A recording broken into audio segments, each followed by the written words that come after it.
but let's see if you guys can hear me.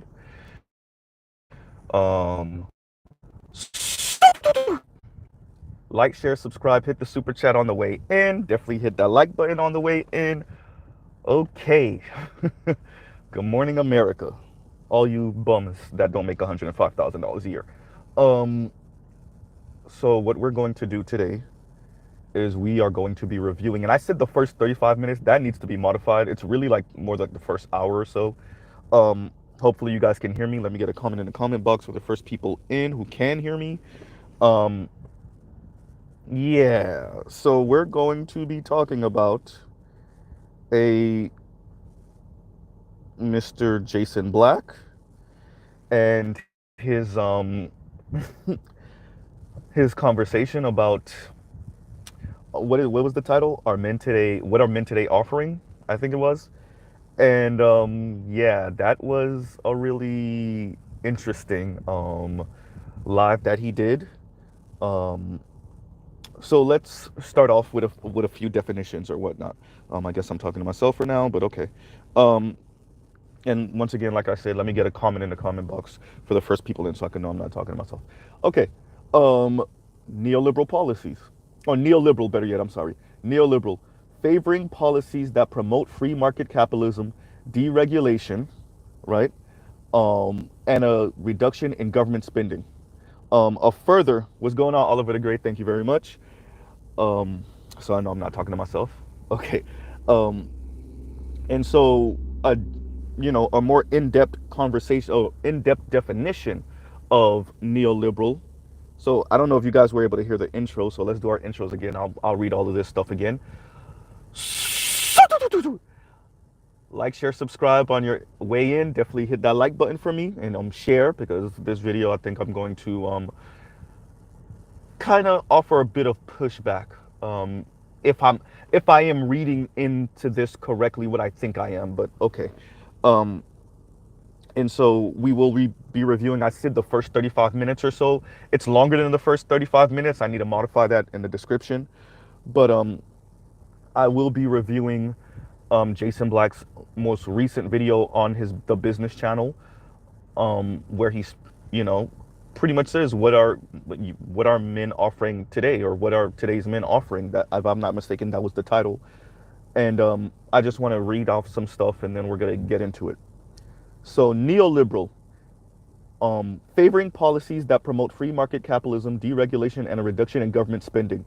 A more in-depth description of neoliberal is neoliberalism is contemporarily used to refer to market-oriented reform policies such as eliminating price controls, deregulation, capital markets, lowering trade barriers, and reducing, especially through privatization and austerity, state influence in the economy. Right? So just literally free trade, just out there, just everybody willy-nilly trying to make this money within legal bounds, and maybe wink wink with outside of legal bounds. Okay. Within a capitalist economic system, commodification, and this is the definition of commodification by you, mind you. Um, Once again, commodification. Within a capitalist economic system, commodification is the transformation of things such as goods, services, ideas, nature, personal information, people, or animals into objects of trade or commodities. Let's read that again. People or animals into objects of trade or commodities. A commodity at its most basic, according to Arjun. Okay, yeah, that's extra stuff. I didn't actually care about reading that. Commodification is often criticized on the grounds that some things ought to not be treated as commodities. For example, and this is once again for example of things that should not be traded as or treated as commodities. For example, water, education, data, information, knowledge, human life, human life, human life, human life, and animal life, excuse me. So let's read that again. Commodification is often criticized on the grounds that some things ought not to be treated as commodities. For example, water, education, data, information, knowledge, human life, human life, human life, and animal life. Okay. Now, for those of you that listened to Jason Black's stream last night on his The Business channel, it was it was interesting. So Jason Black read an article that was speaking about the happiness of human beings. And yes, it's difficult to rate these things or judge these things and put an actual hard cap number on it. But given what people are judging, somewhere between 60 to $75,000 is where you get that kind of emotional happiness. So like that, I'm content-ish. I'm not starving. I can pay my bills relatively, easily. And I'm not destitute, right? I'm not on the hamster wheel the way the people that make just a few dollars less than me are. And at $105,000 in North America, with at a $105,000 and above is where you get this kind of true happiness. Now, less than 10% of Americans make that. Okay. Um, and according to Jason Black, you double that if you're trying to have a woman. So that's $210,000. And you triple that if you want to have children and have a woman. So that's $315,000. Now, but some 5% thereabout, maybe less than that, of the American population earns that currently. And so to answer Jason Black's question, what are men of today offering? If the goal to have a woman is to offer her some 200 plus $1,000, nothing, absolutely nothing, and that's okay. Um, Mr. Z sees this as a roundabout way, and y'all can tell me if y'all don't see what I'm seeing. I am perfectly okay with shedding subscribers today. I'm going full in. Y'all could tell me if y'all don't see what I'm seeing, and Mr. Z, you're reading way too much into this, and you're getting way too emotional about it. Cool. Um, yeah, I just see this as a backwards way of advocating for polygamy. And if you want polygamy to be legal, then I mean just come out and say it. Look, I earn this much. I am a up and up man, and I think I deserve 20 women. I should be able to marry 20 wives, and the rest of you should starve and not pass on your genes and not have progeny and just die out with you. I am a Darwinist through and through, right? And there's nothing wrong with that. I mean, we live in a free country with free speech. And if you truly believe that people that do not earn a certain amount of money, because this is how we tend to signal proficiency and effectiveness and stick to itness and drive and motivation and hard work and intelligence, if these are the ways if money and a certain level of status in your society is how we judge it, and for the most part we deem some 80 to 85% of men lacking, then I think that, yet, and I agree with this. Like, I'm not joking. I'm so not joking when I say this. I truly believe, and I agree, that maybe polygamy should be legal, and the uber elite, the Jeff Bezos of the world, should be walking around here with 100 wives. Um, those of you that are somewhere in the hundreds of thousands of dollars a year, some $250,000, 300, $500,000 a year, you should be walking around here with 6, 7, 8 wives, and the rest of us should have nothing. Absolutely nothing, right? If this is our kind of modern way of telling men, and I mean, and to a certain extent, don't we kind of see that going on, right? Don't we kind of see that going on anyway? I mean, the population is going to crap. Your young women under the age of 45, maybe 50, are screaming from the mountaintops, no struggle love, they're not settling. I mean, if we allowed for women to enter the workforce, get their education, make their own money, and what that did was set the bar for what they find appealing, um, up to 100,000. What they will accept is 80 grand, $75,000, and what they find appealing is $100,000 and or more. And for the most part, the vast majority of men, and it's not the majority like 51%, it's the majority like 90% of men don't earn that, right? I mean, quite frankly, then we should advocate for polygamy to be legal, right? I mean, if we're looking at the overall landscape, right? And y'all like, share, subscribe, hit the super chat. If we are looking at the overall landscape, inflation is some 8, 9%, but it's hitting like 20%, right? Jason Black himself reported that The average car price now is some 48,000, so 50,000 when you do interest and markups right now. And by the way, the markups are ridiculous. God forbid you're into cars and you want an enthusiast vehicle. It's insane, right? So the average car price right now is some 48. So rounded up, $50,000 $50,000, right? And what we know, your median income for Americans right now is not even 40 grand, not even $40,000 a year.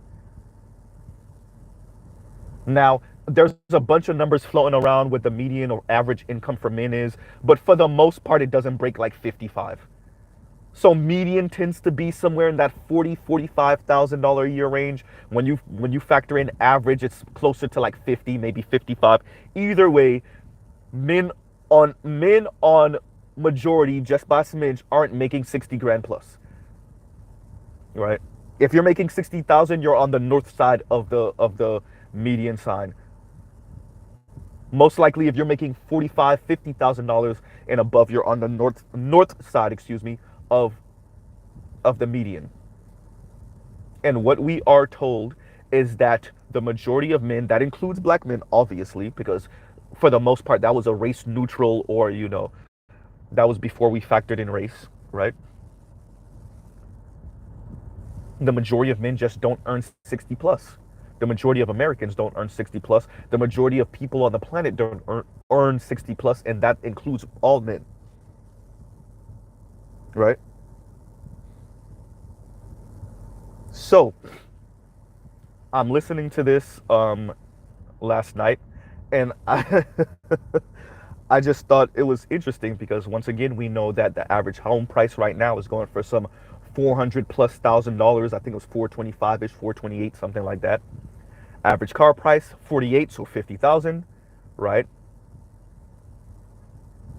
And everything is being set by these Milton Friedman-esque, like Jason Black says, these hyper competitive, right, top 5%. And if you're not in the top 5%, then what are you doing? If you're not in the top 10%, then what are you doing? And definitely if you're not in the top 20%, then you're just a loser, right? And these are Jason's own words were, that if you're not part of the top 20%, then what are you doing? Right? And I agree. I don't think those people should have children. I don't think they should get married. I think women should be clamoring, oh, wait a minute, they already are, for the top 20%. And I agree with the swirlers and divestors that say, I'm not settling, no struggle love. If I can't get these Negroes, then I want nothing. And I'm fully prepared to watch them have nothing because polygamy isn't legal yet. Although there are women that are perfectly okay with practicing it de facto, right? So the women that know they are side chick number 3, 4, 5, and they are perfectly okay with it because that man provides a certain level of lifestyle or funds, and I am not against that. I mean, across the world, we see more and more men throwing their hands up and saying, yeah, I'm not doing this. And shout out to the Chicago boys and Milton Friedman and this neoliberal project that they've had going on for approaching 50 years now. Y'all won. And yes, Milton Friedman's been dead since '06, but you've won. You took Keynesianism, excuse me, and crushed it. And we entered the 1980s with this neoliberal order, and everything is about market, right? Everything is about the market. Everything is market language, market based, and that is how we judge everything, including men and their masculinity.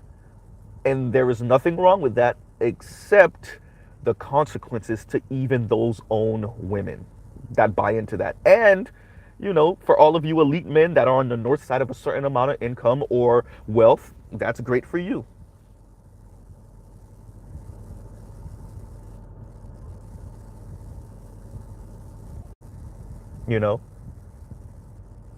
So this is how we judge it now.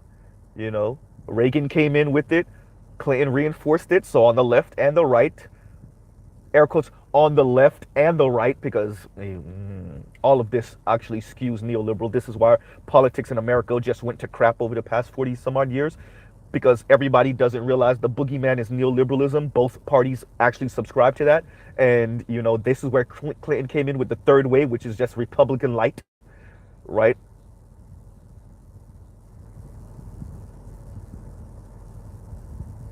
We're hyper focused on the social issues and the purple hair feminists without paying attention to the money and who's wielding it and how they're wielding it and who's bringing these politicians to us. But okay, that's a whole different conversation, right? And so if the black community is going to adopt this neoliberal Freeman-esque, right? I might trip over my words saying that over and over today. If we're going to adopt this, or if we have already adopted it, then we got to deal with the consequences of adopting it. So that population, and it already shows, the birth rate for your black community is going to go to the crapper. Wait, it's already happening. What's the birth rate for black people in America? What, 1.8? Right? Young people not getting married. Let's go through that marriage number. Y'all know I like to bring it up all the time. Okay, fine. According to the American according to the American Enterprise Institute, I think this was as of 2017, 2018. So before COVID-19. So this is not something that COVID-19, this is pre-COVID-19. So these numbers are not because of COVID-19 and its ravages, right? So pre-COVID-19, 26% of poor Americans were married, 39% of middle class Americans, and something like 56% of upper middle class and above Americans were married. So we are already practicing this financial Darwinism. Or if you want to call it economic Darwinism. Or if you just want to say money or nothing. Right?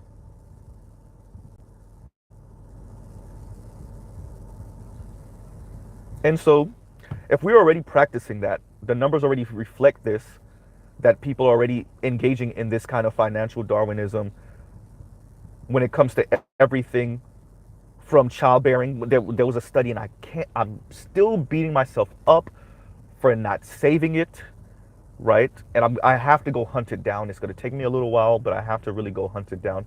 Where Sagar and Jetty and Crystal Ball from Breaking Points, and I can't remember if this was when they first started Breaking Points, or if this is when they were still on the Hill. But what they covered was that when young people are polled, and I want to say the young people was under the age of 30 or maybe 35, but when young people were polled, the people that looked forward to having children and getting married, it was at a certain income bracket, a certain class. Everyone else was not interested. So once again, the one thing that poor men and rich men used to share was wanting to have a family and having children and getting married. And what you see, because we all deep-throated neoliberalism over the past approaching 50 years, is that once you get under a certain income bracket, even poor men actually are going against their biological hard drive and saying, yeah, I don't want children and I don't care to be married. First of all, most likely you won't get married if you're a poor man. That's what the numbers are showing. Or at least you won't stay married. That's for sure. You might force through and have a woman agree to marriage, but she's not staying. And that's okay. Once again, the lens at which we're viewing everything from now is this neoliberal lens. This lens where we commodify everything, including ourselves, and definitely the opposite sex, especially for the women and how they view men. Right? Once again, let me read the definition of commodification just in case. Right? Commodification within a capitalist economic system, commodification is the transformation of things such as goods, services, ideas, nature, personal information, people, or animals into objects of trade or commodities. Right? Commodification is often criticized on the grounds that some things ought not to be treated as commodities. For example, water, education, data, information, knowledge, human life, and animal life. right? So, has water been commodified? Yes, because for those of you that remember what the Nestle CEO said, where something along the lines where people should not have the right to water, or water is not a right, or access to clean water is not a right or human right, something along those lines. Remember when the Nestle CEO said that some years back? So yeah, water has been commodified. Education commodified, of course, because it's based in America. It's based off of your zip code, right? School funding is based off of the zip code and the tax base in that zip code. So yeah, poor people get poorer schools for your children. So that's been commodified, right? Data, data is it's still commodified. I mean, there's certain schools where you have to have the library card, so you have to attend the school most likely to have access to certain information. It's a little bit more difficult for the data part, but yes. So for data and information, knowledge, of course, once again, education. We go right back to the education system in America, right? So that's been commodified. And then if you want to attend the Ivy League, much of Ivy League students come from upper middle class and above. Actually, Harvard did a study on this, and I think they showed that like a large it's either a large minority or small majority of their freshman class come from upper middle class parents. Once again, education being commodified, right?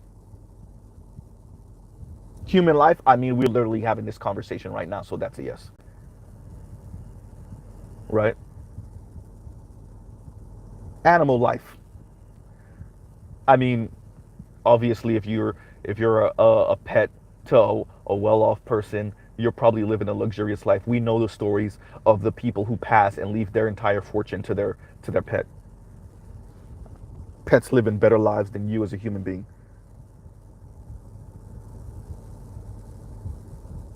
right? And so, listening to Jason last night, I actually mulled over whether I wanted to cover this because, quite frankly, I don't see how this is sustainable. I don't see how this is sustainable, right? And what it reminds me of is Pinkash Mashraf. I hope I'm pronouncing his name right. It's taken me years, and I always get his name wrong anyway. Um, but Pinkash, and he wrote a book. Indian cat author, journalist, wrote a book years ago called The Age of Anger, and he spoke about how our society is forcing some of these men that just want to live regular lives in developing countries, particularly India, because he's Indian descent or Indian, forcing them to compete, right? And this reminds me of something that I've said to many of you before, which is the concept of like, and excuse my language this morning, you know, nigga, you ain't trying to build, nigga. You ain't trying to come out here and be an entrepreneur, right? You're not trying to be a business owner. You're not trying to be a millionaire or billionaire, nigga. You don't deserve to live. You don't deserve to breathe. You definitely don't deserve to breed and have children. You don't deserve a woman. You don't deserve any of it because you're not trying to achieve at the highest level, right?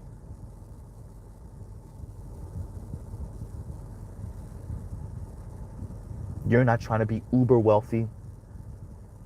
You don't deserve to be here.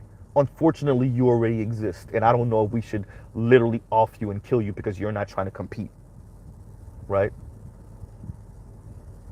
Are you just trying to be stable, nigga? You're just trying to be stable, you fucking bum. You loser. You just want to exist and enjoy life and you're okay with being normal and regular? What type of loser are you? Give me your man card. Hey, should we castrate this dude? He said he just want to be stable. What kind of dickless man just wants to be stable?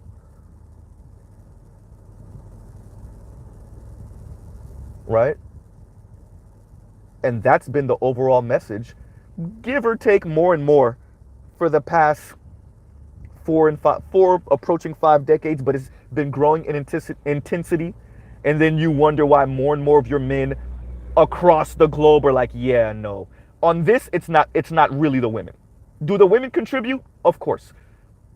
But on this one, nah. The elite men won the class war, right? That's why I always find it funny when these people are like, the poor, they're trying to wage class warfare. It already happened. The rich already won. Blitzkrieg. The wealthy and the rich coming out of Western Europe and America in particular, blitzkrieged everything. Powell memo, everyone. Powell memo. Look it up. They saw everything that was going on in the 50s and 60s. They did not like it. It was messing with their money. All the protests from LGBTQ, right? From women, definitely from black people, the anti-war movement. They resented it and they blitzkrieged everything. And by the late 80s, they had won, as evidenced by Tony Blair in Britain and Bill Clinton in America. When the supposed lefties sound like their political right counterparts, so Tony Blair sounding like Margaret Thatcher and Bill Clinton sounding like Ronald Reagan, guess what? These people won. And it only took them about 2.5 decades.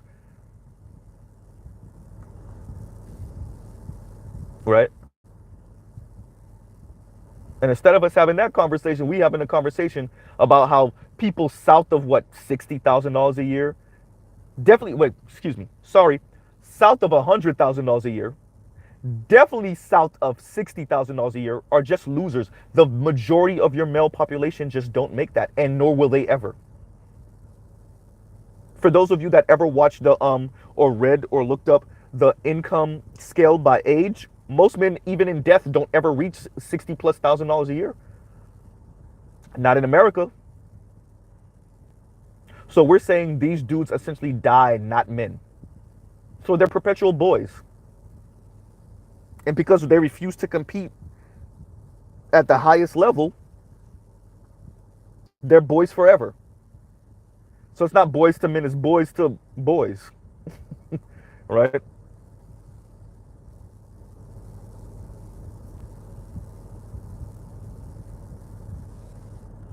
Right? And so once again, thank you, Oliver the Gray, for the super sticker.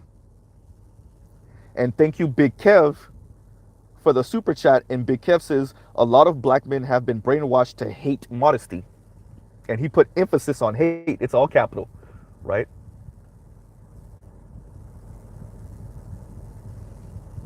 And so I really thought about it last night, whether I wanted to cover this. And I consulted with other brothers that y'all know of. I'm not gonna mention them, you know, and told them, yeah, I'm gonna do it. I think this is foolish, and it's not sustainable. The contempt for everyday, regular, average men, or even if it's not the contempt, the well, you get what you get, nigga. You ain't trying to build out here, right? At the absolute highest insane level, you're comfortable with stable, nigga. You want to bring children into stable.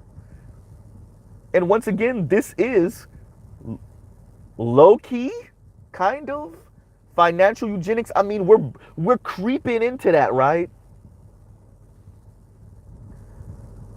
Is Mr. Z the only one? Y'all could tell me. My subscribers, y'all could tell me. Is Mr. Z the only one that sees that? We're slow creeping into not even slow creeping. I'm sorry. We're creeping into a certain concept of financial eugenics, right? Or economic eugenics. Advocating for that. I mean, isn't that what the divestor and the divestor adjacent women also say? Isn't that where Real Talk with Yanni and Paris Milan?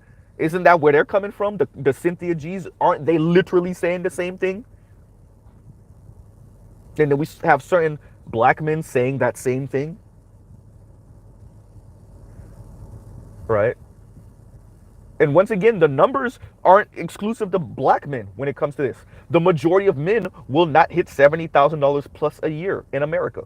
Majority of men, period. Not just black men.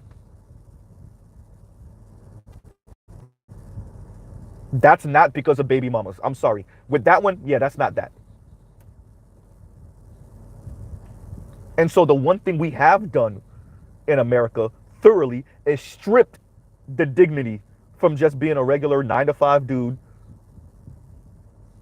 possibly with a union job, even though unionization in America has gone to the crapper, right?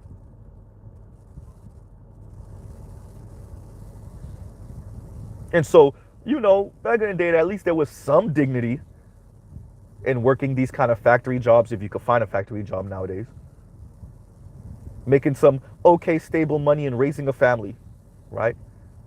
But as Jason Black said, and he is correct, that's not good enough anymore. You must compete at the highest level. If not, then be prepared to get an earful from Jason, essentially implying that you're not a man. You're a comfortable boy child. Right?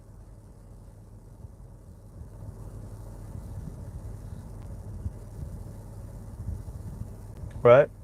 You're a comfortable boy child. But you comfortable playing your Xbox, nigga? You loser. Right? And so if that's the bar, and what we're saying is, or what we're implying, at least, or what we're suggesting, is that these men don't deserve to have children, don't deserve to be married. I mean, we already see that reflected in the numbers. Remember, Mr. Z was one of the first to tell you that whole teenage childbirth rate is not a thing anymore. Does it happen? Yes. Does it still happen in the hood and in trailer parks? Yes. But is it a thing like it was in the 80s and the early 90s? Hell no. That whole welfare queen is not a thing anymore. Does it still happen? Are there still people looking forward to those food stamps? And yes. Is it what it was pre 1999, 1998? No.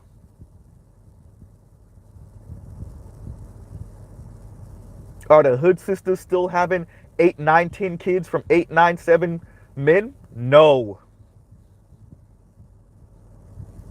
This way of thinking, this financial crush, choking people out financially and then telling them, oh, you have freedom. We're not China. We won't dictate to you. We'll just harshly correct you with money. We'll just spank you with money. That's what's happened in America over the past 40 plus years. Right? Thank you very much, Kevin C. Kevin C says, shout out to Mr. Z and productive black men. I don't know, Kevin. Kev, I make less than $100,000 a year. I don't know how productive I am. Right? I earn less than $100,000 a year. I'm gonna see what my taxes look like, what the tax man say this year. But let's see if I clear that 60. Right? If I do, it ain't gonna be by much. Right? So I don't know how productive I am. My goal in life isn't to compete against Jeff Bezos and Elon Musk. Right? And to essentially be a chocolate dip douchebag hyper-capitalist, white hyper-capitalist, excuse me, crushing unions, right? Having people work through COVID. We didn't know if COVID was that serious or not. I'm just saying this because that's what a certain Elon Musk was doing. Sticking the birdie to the federal government and saying, yeah, these people are going to work regardless. I don't care if they die on the factory floor. And because I'm not trying to do that, I mean, I guess I'm not productive. We don't like television. Oh, I am definitely a pocket watcher. Oh, I am definitely, I have never not said not to be a pocket watcher. That is not Mr. Z's channel. In this capitalist society, where corporations are getting tax cuts by the billions of dollars, right?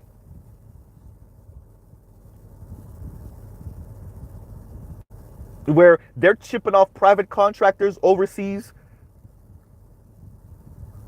where banks are playing around with drug dealers in South America. That's a fact, by the way. Where children of politicians are running to Eastern Europe and hiding money. Oh yeah, I'm pocket watching.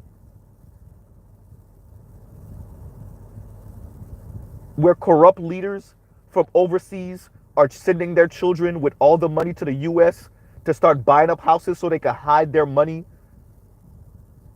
in our housing market. Oh yeah, I'm pocket watching.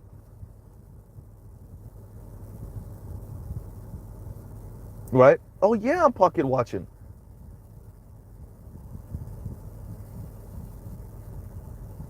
You have mortgage companies, these companies buying up all the homes. The only people that really could compete with them are people that are getting gifted some 30, 40, 50,000 plus dollars from their parents and grandparents and family members and relatives. And I'm not supposed to be pocket watching? Jason Black himself covered an article that spoke about how young people are weeping when looking for homes. And I'm not supposed to be pocket watching? Oh no, I'm pocket watching. Right? And Big Kev paid for it, so I gotta read it. Big Kev said Jason Black is a grifter. Simple as that. Hey, right?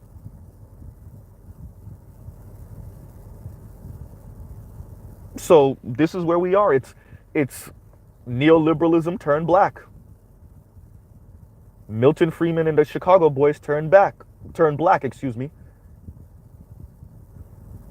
Right? A very market-based, market language, market concepts, right? That's why we talk about marriage market and dating market and housing market, car market, rental market. Everything's market-based language.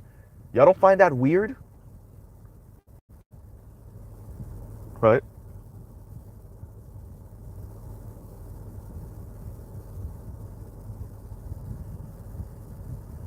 And so if this is what it is, a neoliberal assessment of everything, including men and masculinity, then Jason Black is 100% correct. 80 to 85% of men are just not men. They're children, they're boys.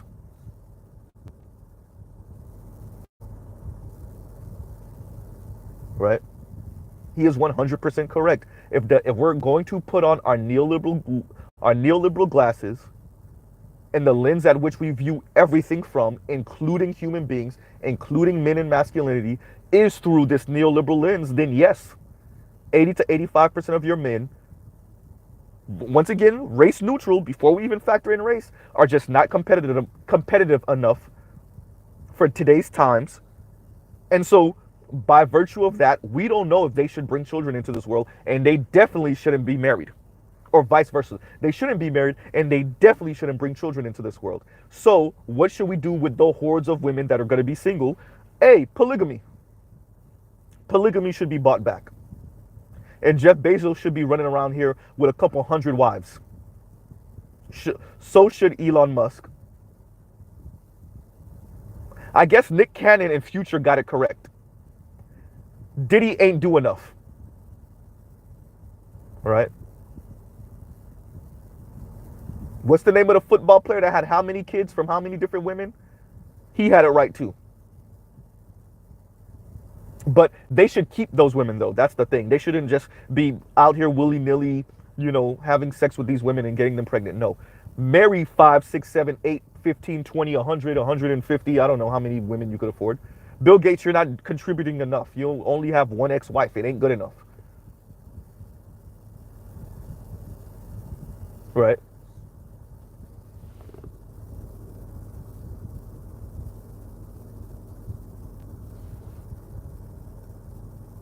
I'm all for it. Polygamy, let's do it. If that's what we're saying, you're not deserving of children. You're definitely not deserving of a woman if you can't break over $100,000 a year. And if you let's go through it again. $105,000 a year, that's where happiness really is. And according to Jason, and I don't know if he meant this as a super hard, and I got to give space for this. I don't know if he meant this as a super hard, no, this is what it should be. If you have a woman, you should be making double that. So that puts you at 210 a year. And if you have children, you should triple that. And I don't know if he means that for every one child or just triple that once you have any, one or two or three children. But at the very least, that would put you at $315,000 a year plus.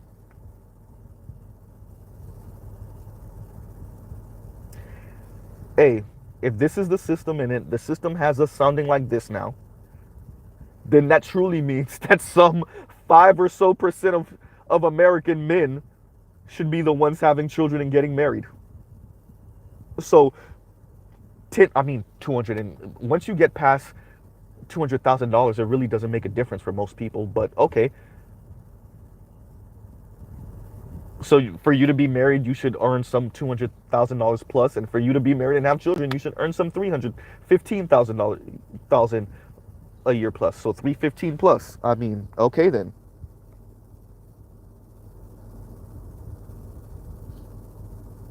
Right?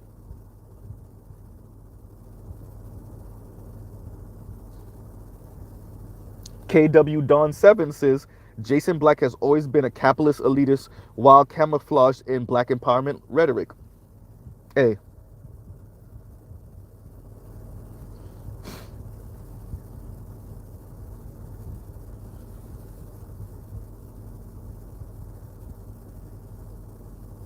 So,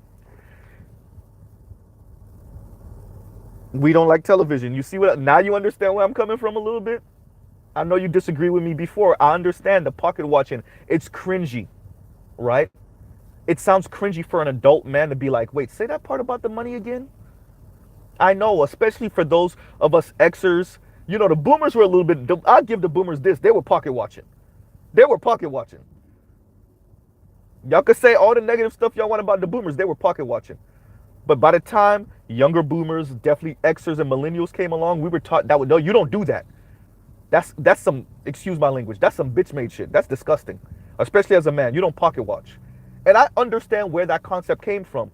And while you didn't pocket watch, the elites ran out the back door with the money and turned that money into political power and influence and bought your politicians right from under you. Now we're being told for us to get the politicians to listen to us, we got to go buy them back or go fund our own. What does it cost to get a president into the White House now? $1 billion.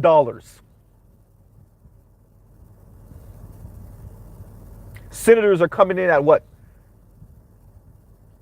100 mil, something like? Congress members are coming in at millions, 25 or so mil.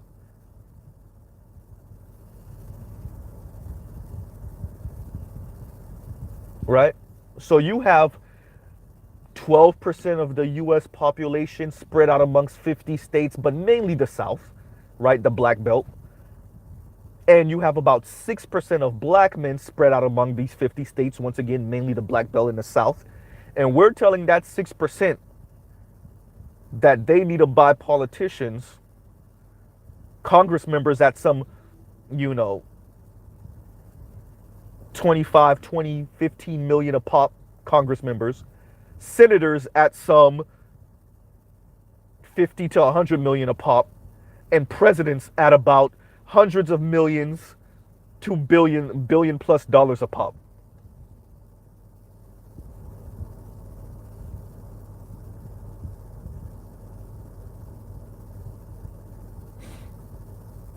Right?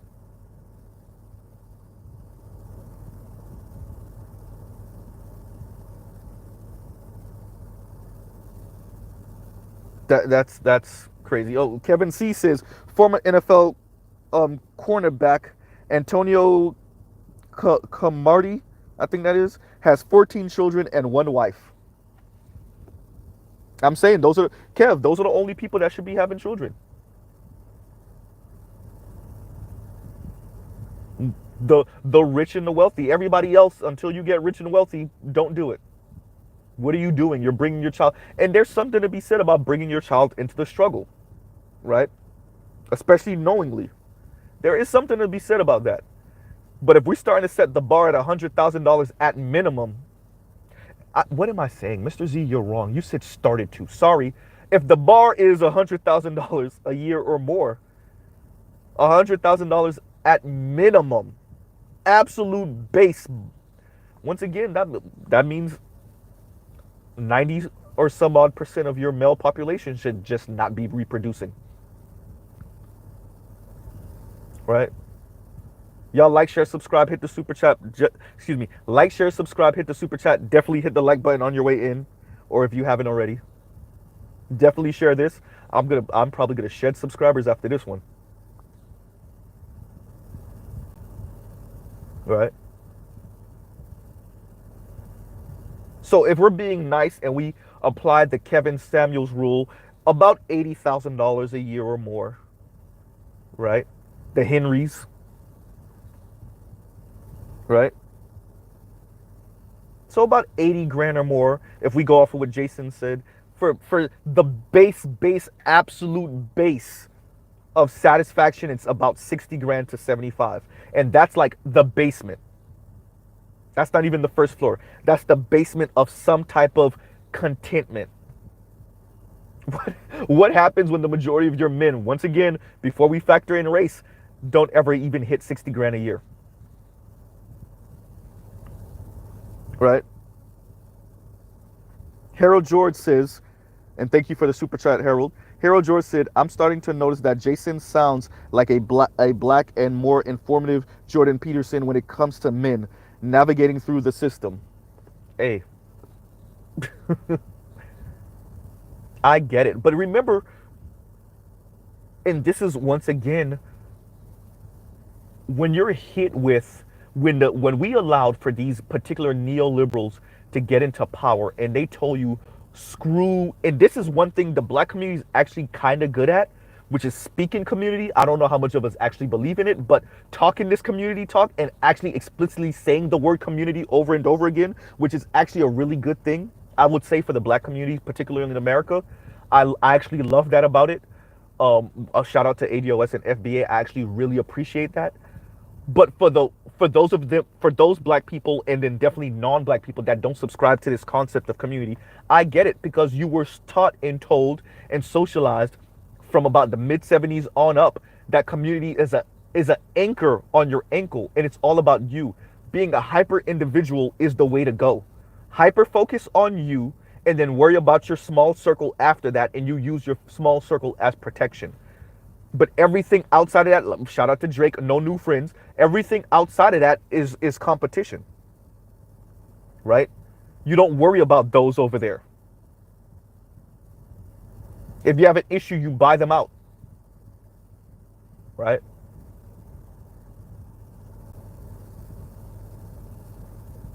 So the Jordan Petersons of the world, that's their thing, right? That's the back. And you think about it. And this is for those of you that never watched the debate between Ezra Klein and Ben Shapiro. Ezra Klein was able to back Ben Shapiro into a corner, and this is Ben Shapiro. I don't like Ben Shapiro, right? At all. But I will say his debating skills are really good. And for Ezra Klein to back him in, and where am I going with this?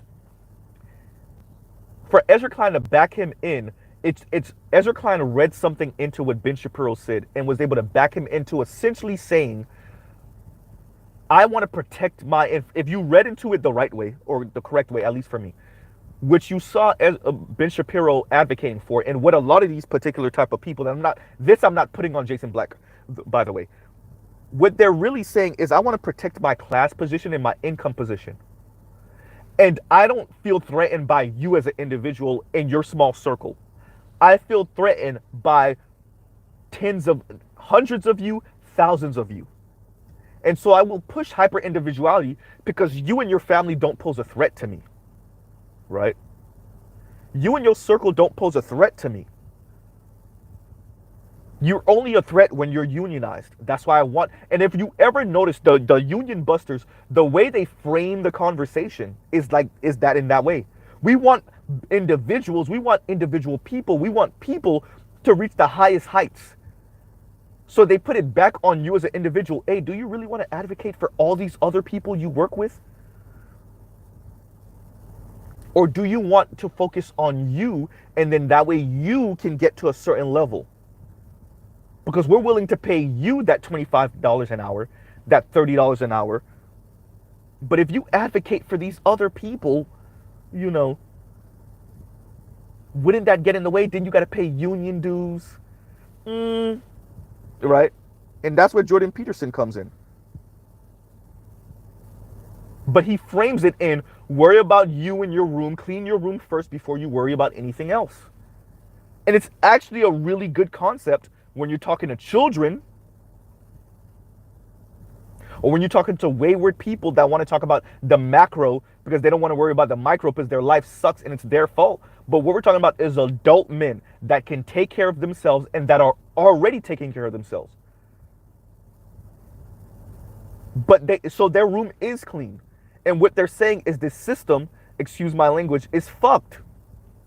And it's getting in the way of me and other people like me actually being better men for our society. And what you're telling me is that I gotta be uber rich and wealthy before I can address it. Because if I'm not uber rich and wealthy before I attempt to address it, then I'm actually addressing it because I'm a loser trying to make excuses. So I focus on the macro because I'm a loser who refuses to focus on me and myself and becoming uber wealthy and then buying some politician later to do what I wanted to do. I don't know. Right? And so Better You, shout out to Better You. Better You says neoliberalism is going to lead to major social distress and collapse if it's not checked. It doesn't end well when you price people out of everything. Bro, that's, you see what I'm saying? As a matter of fact, even the, was it the Japanese finance minister? One of the Japanese, and the Brother Truth as I know it covered this months and months ago. One of the Japanese leaders, when they went to the G20 earlier this year, or the World Economic, was it the World Economic Forum? It might have been the World Economic Forum. Earlier this year, they spoke to that. They're pretty much saying, yeah, we're leaving that all behind. This, they really wanted to say we're going socialist, but they didn't use that word because socialism is such a bad word in America, right?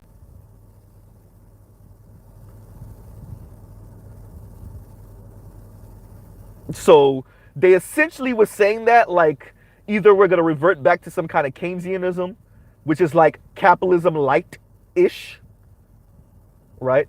And it's directing capitalist funds for the betterment of the majority of people. It's not socialism. It's just using capitalism to benefit as many people as possible. Socialism is just benefiting many, about the majority, right? Keynesianism is, no, we're going to keep capitalism. We're just going to try to do the best with it for the social good of everyone. That way we don't have an uprising on our hands. Continuing to tell poor people that they're poor because they're not trying hard enough, I don't know about that.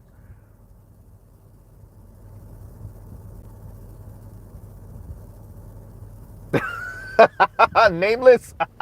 Nameless, I'll put my tinfoil hat on with you. Hey, Nameless said the same thing was said back in 2011 and suddenly Fukushima happened. I'm just saying. Where's Shinzo Abe again? Oh, goddamn, wait a minute. Oops. Oh, shit. Well, Mr. Z.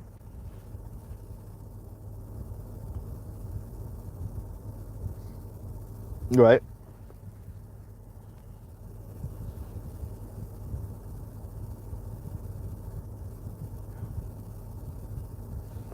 LaShawn said, IRS coming from $20,000 to $600, attacking the poor while accept donations from the rich. I'm just saying. And so, I listened to the stream last night from Jason Black.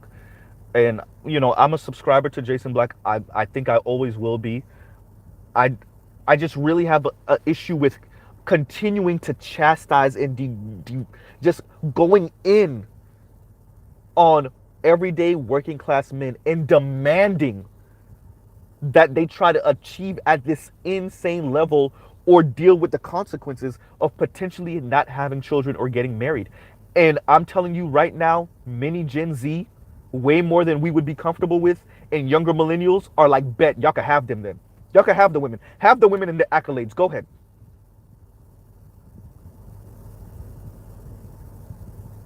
Go ahead. Just make they sound like Mr. Z. Make polygamy legal. Y'all go ahead and marry all 30, 40, 51 of them women. Go ahead. Y'all can have them. Right? It happened in China in a matter of 50 years. It took them 50 years to get to laying flat. That's no, in the grand scheme of things, especially in Chinese history, that's a blink of an eye. To go to laying flat and let it rot.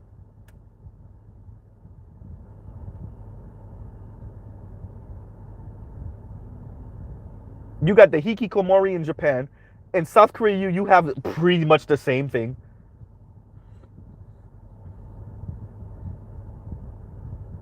Western Europe, if it wasn't for immigration, population would be in the dumps. America, if it wasn't for immigration, population would be in the dumps. Yes, even in the black community, even in the Latino community, by second generation, they're having below, second, definitely by third generation, they're having below birth rate, right? They're having children at below birth rate.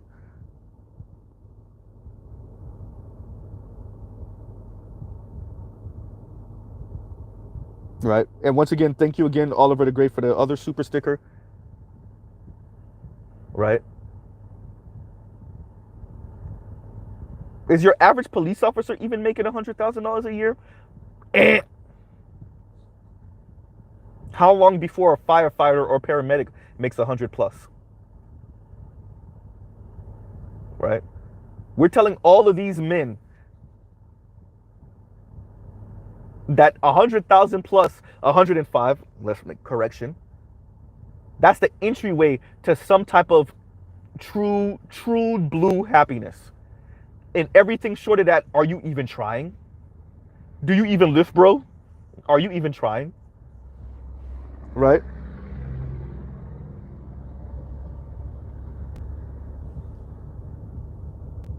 What the Hotter Soul says, and that's to my Latino comment, what the Hotter Soul says, they see the financial struggle by the second generation immigrant. You see what I'm saying? Immigrant parents come here with some 3, 4, 5 kids. Then all of their 3, 4, 5 kids, the ones of them that are straight and heterosexual, only have 1 or 2 kids. Right? Be like, hell no. My kids are not gonna be sharing 3 to a room. Right? Sharing some 2-bedroom, 3-bedroom apartment in New York or somewhere in the Northeast.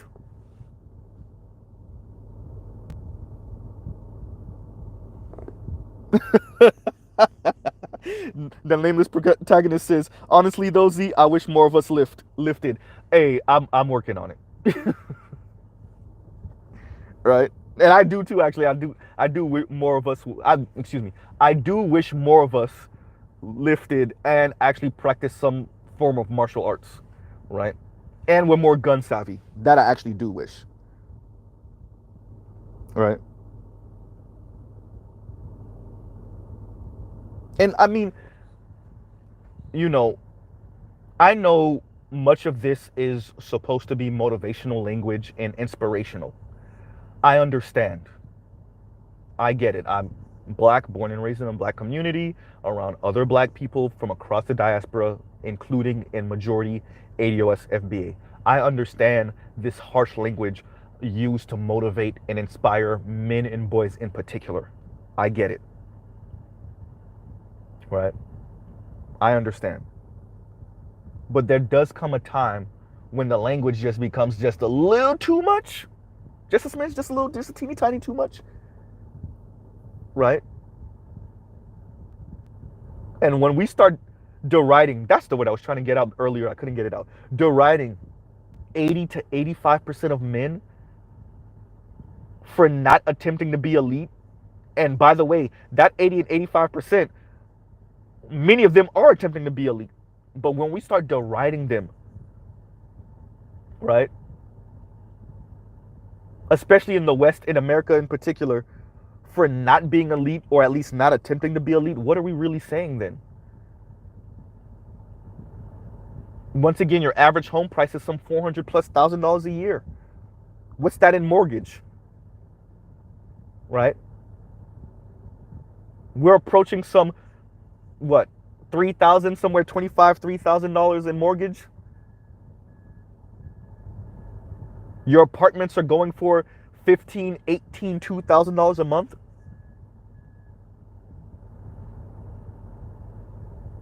Right? At least in your major cities, gone are the days of $800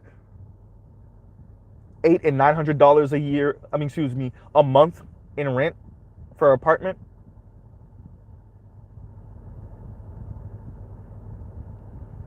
$50,000 new cars. And we're not even talking about something extravagant. You damn Telluride base price is some $38,000, $39,000 a year. Before markups, before dealer markups, before options, before any of that, you're essentially looking at a $40,000 car. And by the way, why did Mr. Z pick the Telluride? Because it's like the hottest SUV in the streets right now. Oliver the Gray said $2,300 to $3,000 mortgage right now. Right? And he said, unless you want to live in the hood. Right? And in that environment, let me read these again. Let me read these again. You know, for those of you that missed the intro, let's go through this again. Neoliberal, favoring policies that promote free market capitalism, deregulation, and reduction in government spending. Neoliberalism as a political ideology.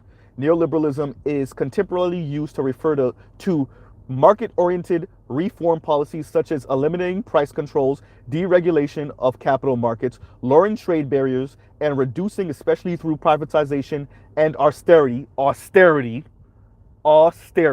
Anyone can say Western Europe. Austerity, state influence in the economy. All right. Anybody want to say Western Europe? What's been going on in Western Europe? Depending on the country for the past 30 years. Y'all ain't hear Western Europeans screeching about austerity measures. Y'all forgot what happened with Greece coming out of the housing recession of 2008? God damn, Victor Creed said even the hood is $1,000 to $1,800 a month in rent. LaShawn said, hell, 5 pounds of chicken costs $20 now in many places. Right? Commodification. This is like my third time reading this. I'm probably gonna read it another 2-3 times. I just want you to know. Commodification. Within a capitalist economic system, commodification is the transformation of things such as goods, services, ideas, nature, personal information, people, or animals into objects of trade or commodities. A commodity at its, I forgot, not read that part, but next part. Commodification is often criticized on the grounds that some things ought to be treated as commodities. Commodification is often criticized on the grounds that some things ought not to be treated as commodities. For example, water, education, data, information, knowledge, human life, and animal life. Right? So when you have 40% of Americans that can't afford a $400 emergency, 60% of Americans that can't afford a $1,000 emergency, and 80% of Americans that live paycheck to paycheck, what we're saying is that because they're losers. Right? They're losers. Right? And demanding that men, black men in particular, but that men want to be hyper competitive. It goes right back to what Pinchas Mashraf said in the age of anger. And watching as this kind of mentality rips Indians apart in India, not Indian Americans over here, the ones that come with H-1B visas. It's ripping up Indians in India. The ones of them that are coming from farmland, right? They move to the big city, become a taxi driver, and it rips them apart. They're sleeping in their car on roofs, right? Waiting for the next ride. Next person to hail a ride, and it's ripping them apart. They're not seeing their families for months on end. Because even in India, they're demanding that these men, over the span of a couple generations, become these hyper capitalists in India.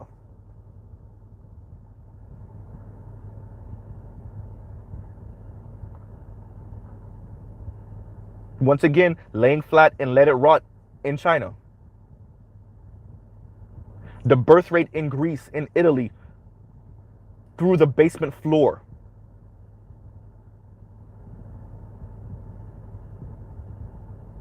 As the struggle bites down,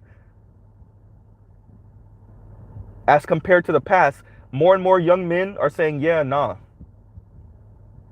And I'm all for women saying, you know what, no struggle love. If I can't have this, I don't want anything, especially with television and social media, and they get to see how some other people are living, how some other women are living, and how some other men are able to provide a certain lifestyle for their female counterparts. And they're saying, if I can't have that, I don't want anything. I'm perfectly okay with that. Like I said, make polygamy legal. Let's start advocating. If we want to advocate for something, let's advocate for polygamy to be legal, so that these particular men who are deriding every other man, so y'all can marry these women off. Marry them by the dozens. I'm not joking, by the way. I don't say that in jest.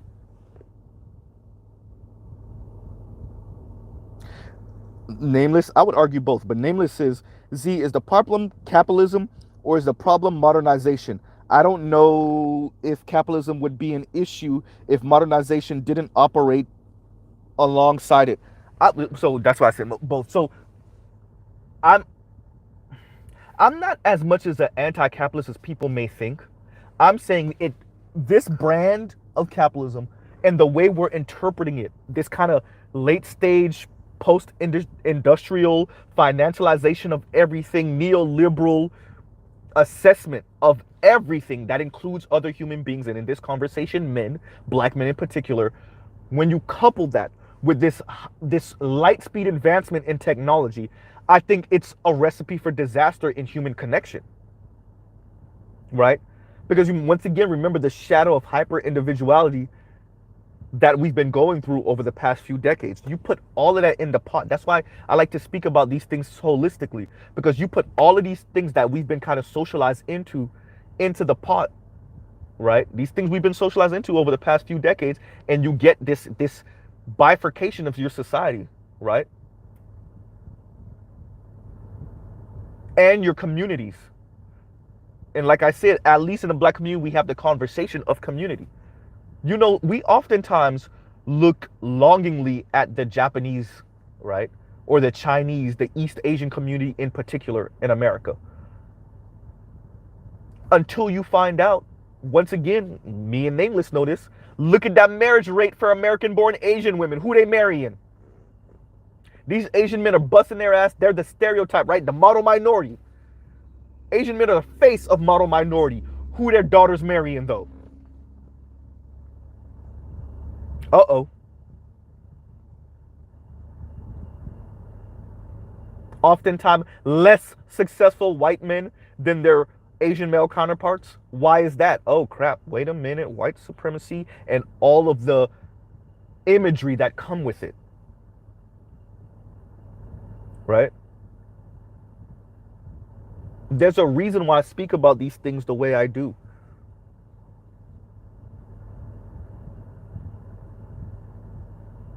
If the goal is to be Gordon Gekko, right? Shout out to Trell, greed is good, right? Then that comes at a consequence. Greed is good nationwide, society-wide, Western civilization-wide, right? And then not even just Western civilization-wide, we're demanding that the entire world adopt this worldview. That's where Pinkash Mashraf and the Age of Anger comes in, right? Because he speaks about how working class and poor people around the world, but even in developing nations, how they're kind of being thrusted into this by Western powers or their leaders who have adopted a Western worldview, and what that's doing to their nations.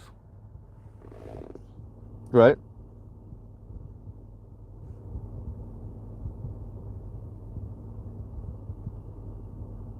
The nameless protagonist is how, I won't even read that out loud, nameless. What I will say is they make up 2% of the US population, but some 30+% of the billionaire list. I'm just saying. I'll end it right there.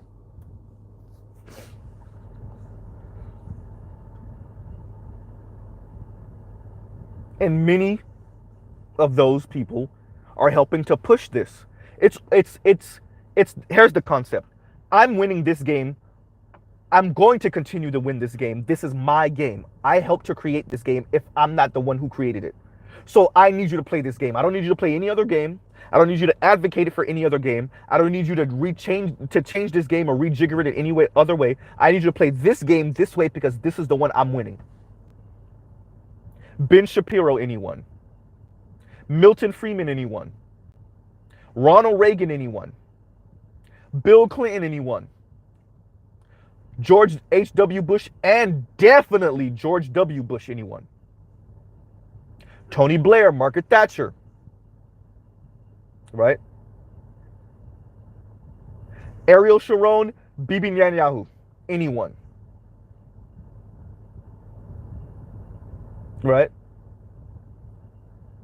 This is the game I'm playing. This is the game I'm winning. My ancestors created this game. This is the game you're going to play. Because I know I'm going to beat you every single time. Right? And Toya, shout out to Toya. Toya says, it's all connected. Accountability of one's health and improvement is directly proportional to your will to improve that which surrounds you. Agreed. Right? And so what we have oftentimes is people will make a tacit like comment, a kind of flyby, a side comment about how rigged the game is and how it's kind of messed up. And then they'll spend about 5 seconds on that, maybe 10. And then the rest of their commentary is about how the rest of you Negroes ain't trying hard enough. And how you're losers if you're not trying to play this game this particular way.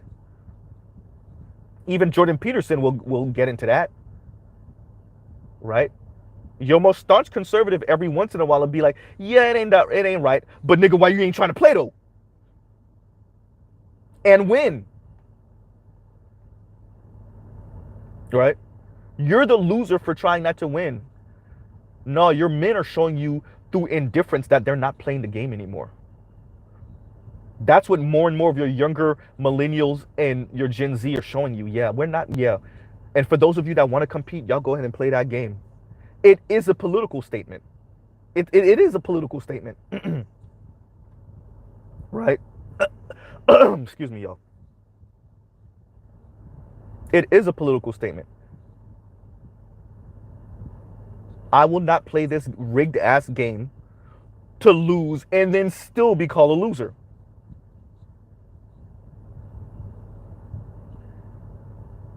That's what listen to what the Chinese are saying.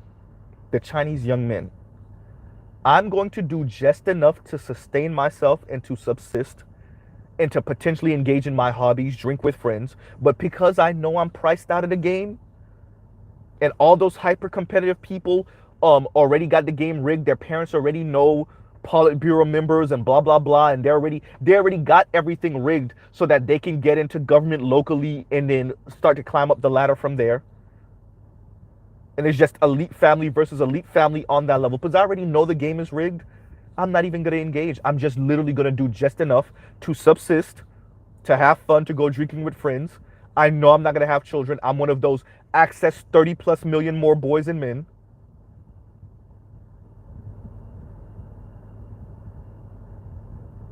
And in America, that's not exactly the direct translation, but something thereabout, right? Y'all like, share, subscribe, hit the super chat, right?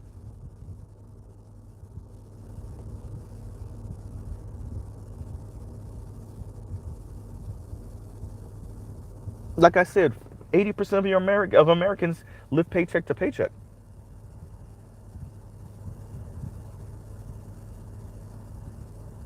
What's the average inheritance in America? Some $50,000 to $75,000. Nice down payment on the house, right? You could split that up and put a nice portion of it into down on a car, but that's not no baller money. And especially, let's go through it again. Okay, let's go through it. People no longer, or excuse me, people are no longer in careers or definitely jobs that they're doing for some 20, 30 plus years and then retiring and getting the gold watch or the pin, right? And Jason Black speaks to this also on that same live. So people are averaging what, 3 to 5 years in any one job. So you're living a tenuous, you know, type of work environment, career life.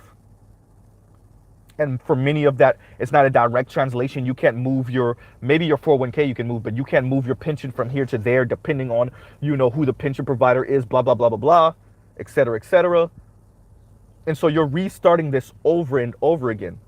So we tell people also about, you know, life insurance and providing life insurance for your children, because this is another one of the faster ways of providing wealth to your family. Well, how do you do that when your income goes to zero for a short time in your life? Multiple times. Or your life insurance might have been provided by your employer. Definitely your health care was provided to you by your employer.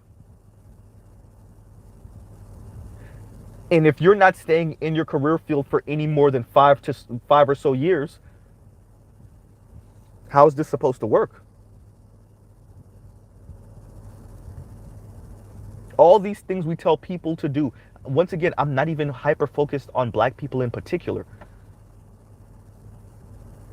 All these things we tell people to do, we demand that they do, and yet we don't provide the environment for that to even be comfortable to do, let alone easy. And that's okay. Life is not easy. Life is not fair. We understand that, especially as men. But your sons are showing you what they think about this rigged ass game. And I don't know if enough chastising of them and deriding them is going to work. Right? I don't know. Give me a second, y'all. I'm trying to...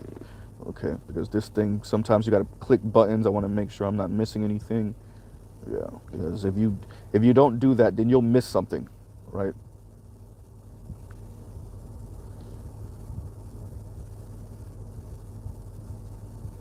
We don't like television.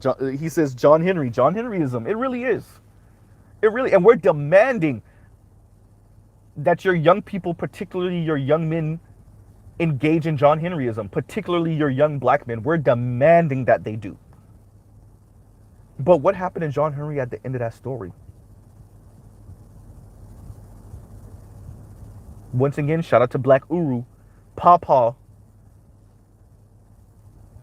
as a portrait on the living room wall, and the grandkids don't even know who he is. They don't even know who he is. Their entire life is built off of this man. They don't even know who he is. Pawpaw in the living room. Right? A picture in the living room. If even lucky enough, he might be a picture in the basement somewhere. Turned towards the wall. Nobody even really see it.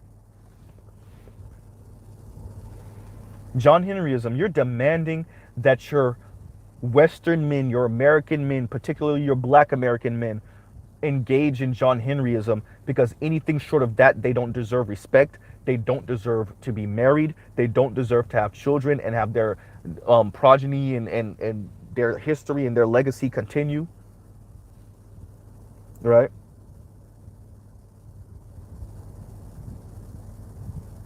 We're demanding that these people engage in this, and I don't know how this works in the long run, right? And so that's what I wanted to stress today. Somebody, like, share, subscribe, hit the super chat, definitely, right? Like and share. I get the motivational speech, all right? The harsh motivational speech that some people see as inspiring, right? Don't you want the baddest chick too? With the bins and the neighbor in the private, the house in the gated community, with the security that has a gun at the gate. Don't you want to live that life? Vacationing 3-4 times a year. Don't you want to live that life? I get that. I get the, well, nigga, if you ain't trying to live that life, then you're a bum and a loser. What type of dickless male are you?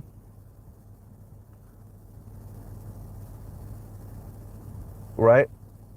You not trying to die to be wealthy? Once again, let me say it again. Let me say it the right way.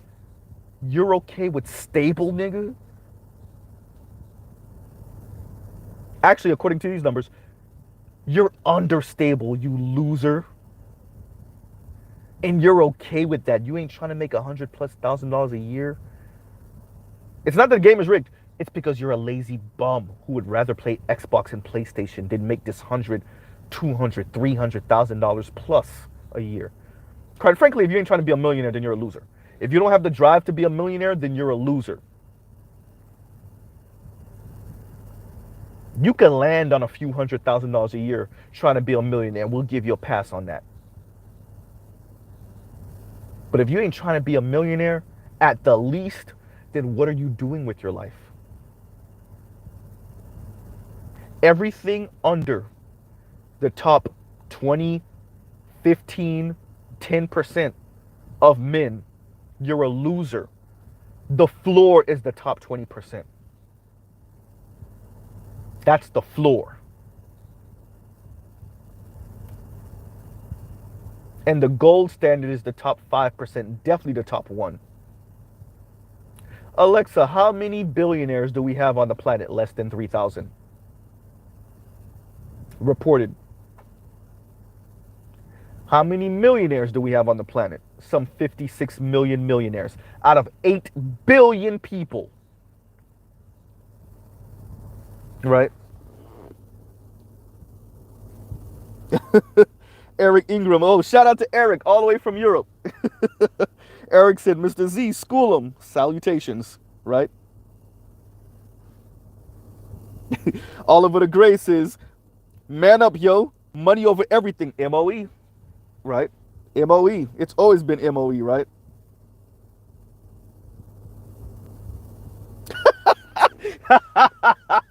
Don't do it, Nameless. We need you, bro. Nameless said, every day, the monastery on the mountaintop looks more and more appealing, Z. Hey, everybody, y'all tell Nameless we need him. We don't need you to be a monk in the monastery in the Himalayas somewhere. Nameless gonna turn himself into Aang the Avatar. Right. No, Nameless, we don't need Aang would actually be pretty dope. The Fire Nation is all out of whack right now. We need somebody to come and regulate the Fire Nation.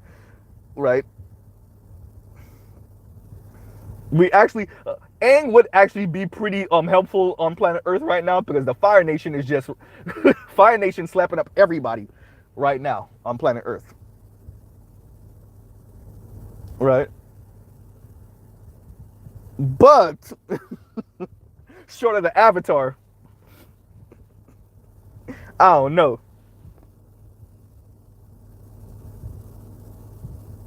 Ooh, Harold George. You see what I'm saying? Harold George says, even Wall Street screwing you if you, Jon Stewart, sees that FTX company has the same hedge fund / market maker relationship. These folks bet against retail. A.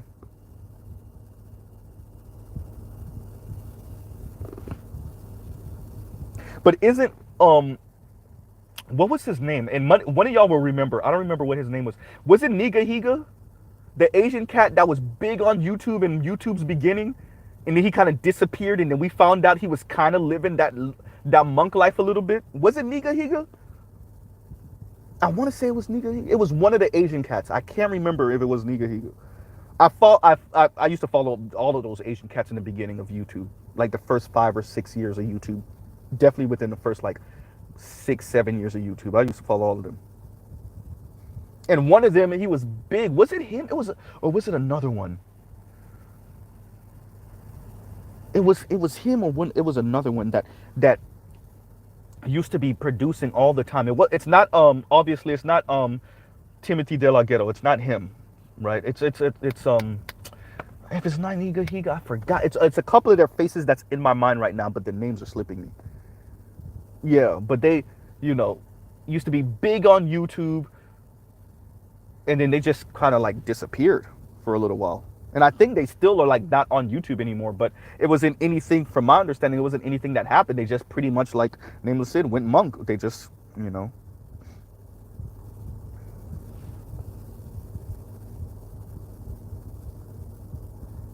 right? How's this supposed to work?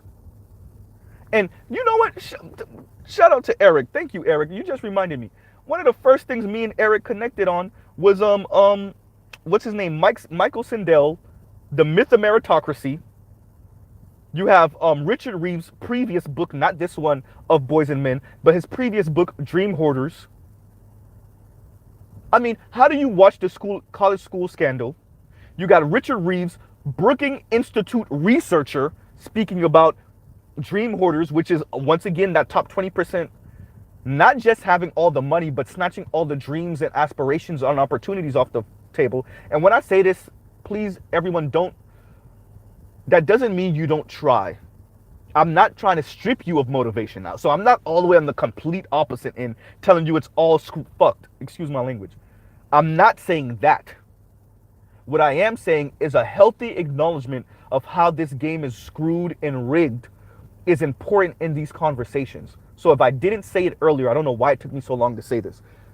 What I'm saying is, if you don't have a healthy understanding of it, then you will fall into, well, you niggas ain't trying enough.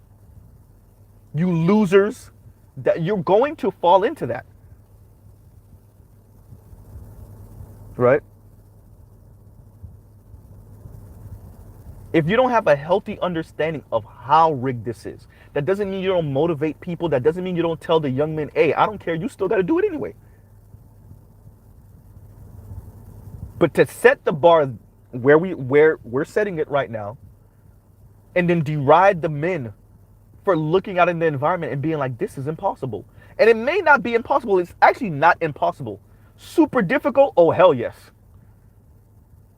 But it's not impossible. But think about what you're telling a sizable chunk of young people. And when I say young, I'm really saying under the age of 25 in this respect. But you could stretch it even up until under the age of 30. Think about what we're telling them. Look at this environment. Look how rigged it is. And wait a minute. We're not even telling them how rigged it is. I'm sorry. We play that down. They see how rigged it is, but we play down how rigged it is. We don't ever speak about all these people that's getting caught. I mean, the FTX story is pretty much out of the media already. It was a blip for what, a week? Maybe a week and a half. It's gone already. That FTX story is done.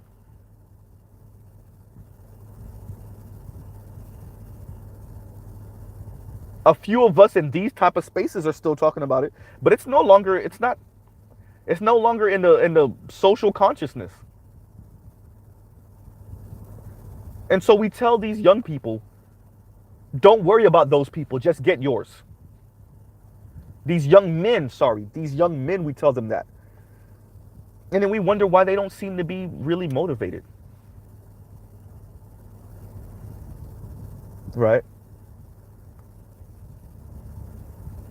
We wonder how you get to this place.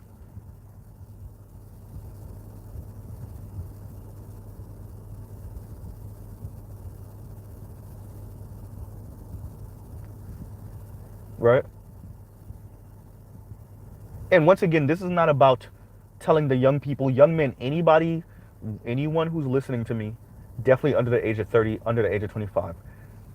It really is a lot of sink or swim. But is the bar 80 grand plus, 100,000 plus? It depends on what type of lifestyle you're trying to live, what type of woman you're trying to get and keep, right? But am I going to be the equivalent of what Pankaj Mishra is saying with the age of anger, which is for horse kicking people in the back, men in particular, and saying, no, nigga, you will be captain of industry or you will be nothing,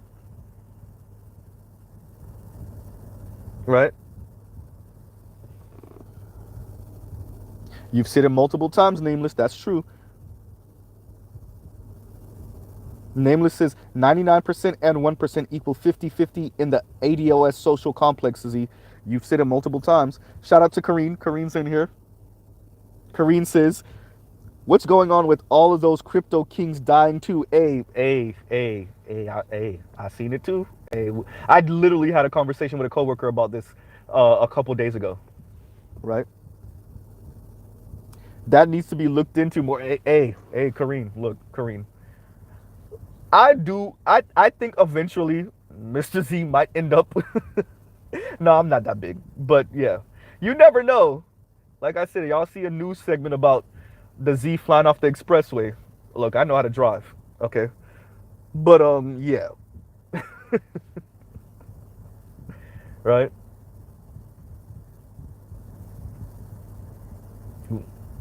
Mr. Z knows how to drive. So if y'all see the Z fly off the expressway, I might have said something to piss off the wrong people. I don't think I'm that big yet, though. I'm just saying let's just say this. This is my way of kind of answering Kareem.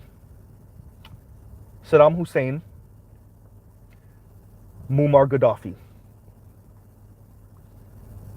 I don't know how many people challenged the US dollar's hegemony, the petrodollar, the reserve currency of the planet right now, by some 70 some odd percent. It's somewhere between 70 to 75%, somewhere around there. I don't know how many people have done that. And yeah, I mean, Hugo Chavez dying with this weird ass cancer all of a sudden. Like I said, Muammar Gaddafi being shot by his own gun. Yeah. Saddam Hussein being hung by his own people. I don't know. That's all I'm saying. I don't got nothing else. If motherfuckers overseas he get touched, I don't know if you safe in the fucking belly of the beast trying to challenge the US dollar. I don't know. And that's all I got to say about that one.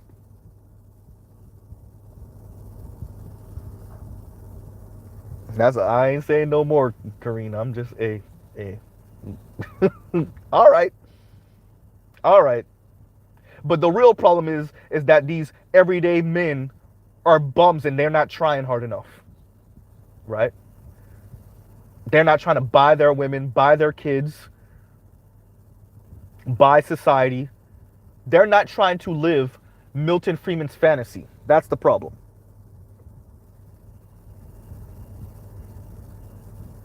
Right?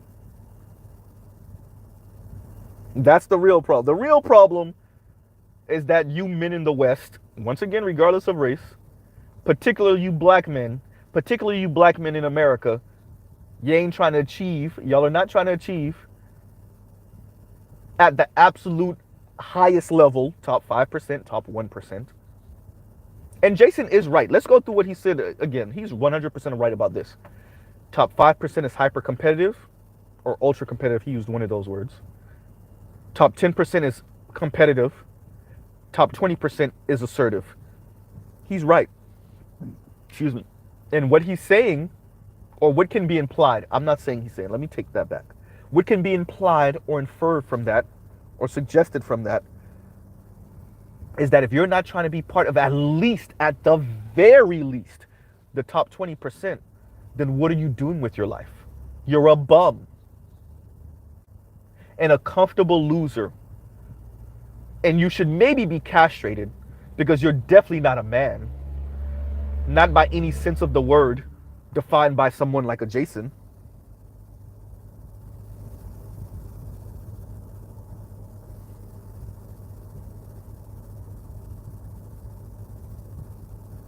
Right? And there's a lot.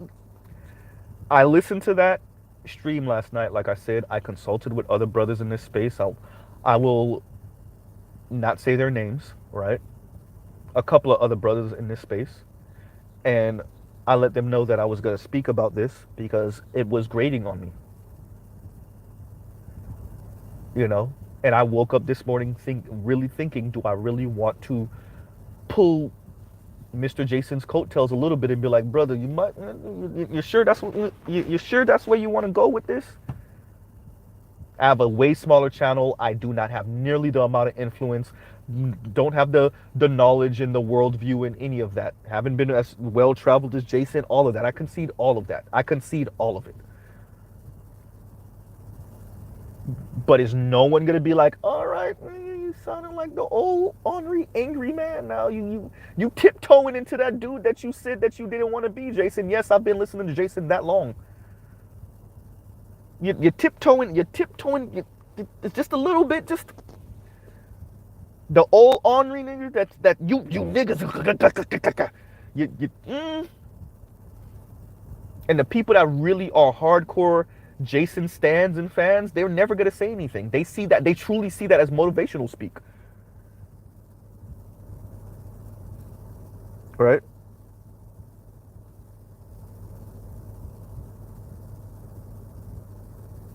They truly, so no one in that kind of camp is ever gonna be like, all right. I mean, what can be extrapolated from a lot of this talk is eugenics talk. Shout out to the brother PK Angel.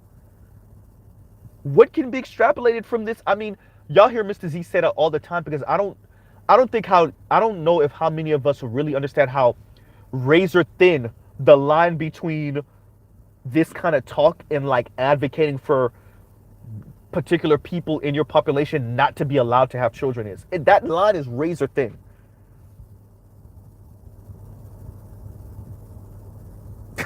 Kareen. Kareen said tiptoeing, niggas already there. Right? The line is razor thin. I mean, first you start off with the motivational speech and the inspirational speech, and it slowly ratchets up, right, to more aggressive and more aggressive and more aggressive. Then you lightweight advocate for polygamy without saying the words, right? And then we slowly but surely get to the eugenics part of the game, right? Once again, without saying the word, but everything else you say implies, suggests that.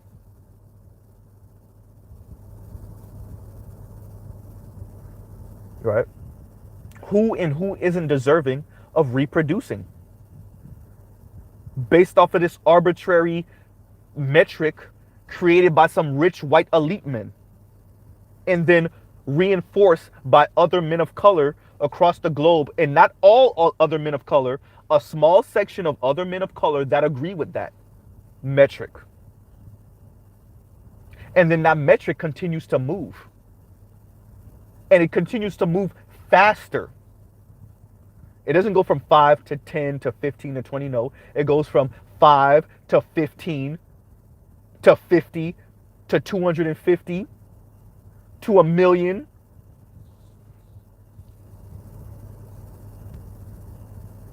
Right? And then remember, your girls and your women are listening. And they use that language, and I think this is what a lot of these particular men actually like. They use that language, turn it back around, and beat up on regular men with it. I mean, you literally see that's what's going on right now. Elite men put certain imagery on media, on social media, for the better part of the past 4 and so decades, and they spoke a certain way. Some of your entertainers, your rappers, and some of your singers across the board, it wasn't just rap, it wasn't just air quotes black music, showed a certain lifestyle wrapped in this very neoliberal, hyper capitalist way. And I still love that music, I still listen to it, right? They showed that they spoke like this, and they showed this through their music for the better part of the past 3 and so decades. And then the women turned that around and then beat up on your everyday man with that imagery, and demand and say, well, if I can't have that lifestyle, what was Sweetie saying when Quavo bought her that, what was it, a Bentley? If your man can't buy you a Birkin, right? And there you go. So that's why I'm saying, all right, then let's advocate for polygamy to be legal. If we go in there with it, let's just go all the way there with it. That way people could know and grow a pair and say, hey, let's eugenics, we with it. Let's see how long that lasts. Right? KW Don says, and thank you for the super chat, KW. KW Don says, Anton Daniels advocated for financial eugenics on Dr. Phil. Shaking my damn head. All right, then. So we went full on Milton Friedman and the Chicago Boys. There you go. We're there. Black people are advocating for the same thing. And like I told y'all, when you listen to some of these divestors and swirlers, that's what they on. They agree. It's funny because the Anton Daniels of the world have a problem with some of these divestors. No, y'all don't. Y'all agree on a lot of the same things. Y'all agree on a lot of the same things. Y'all just mad that they worship white men in particular. But y'all agree on a lot of the same things. Cynthia G is for eugenics also. And I would bet on the financial terms. Right? Paris Milan told me to my face over the phone, when I said, Paris, you're sounding like a white racist from the 1950s. She said to my face over the phone, they were right about y'all back then. So Anton could tell me where him and these people disagree. When Dr. Umar Johnson, a clip of Dr. Umar Johnson speaking about how rigged and messed up this game is, Real Talk with Yanni thought it was funny and said this is what you black men wanted. Y'all wanted to integrate. Never mind all the black women that wanted to shop in white stores and be validated by wearing white products. Never mind that.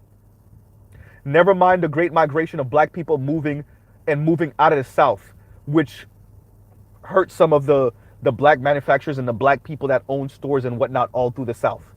You know, because of segregation and racism biting black people in the rear end. So they moved to LA, they moved to Chicago, they moved to New York, they moved to DC, they moved to St. Louis.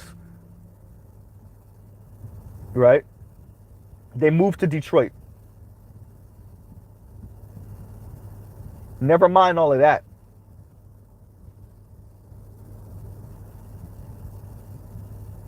The problem is black men want to segregate. So y'all get what y'all get. I mean, excuse me. Black men want to integrate. So y'all get what y'all get. Okay.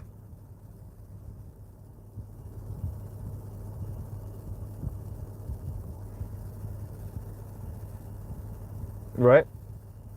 And so when your young men become more and more indifferent, more and more despondent, right?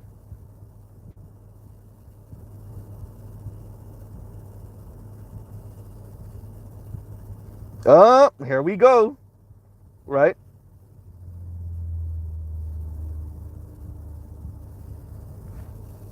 So I'll read these two comments. Anton and JB, Jason Black, sounding uncomfortably similar. And that's from Harold George. Shout out to you, Harold George. And Eric says, Mumia, Obsidian is live. And the title of his show is Men Have No Choice.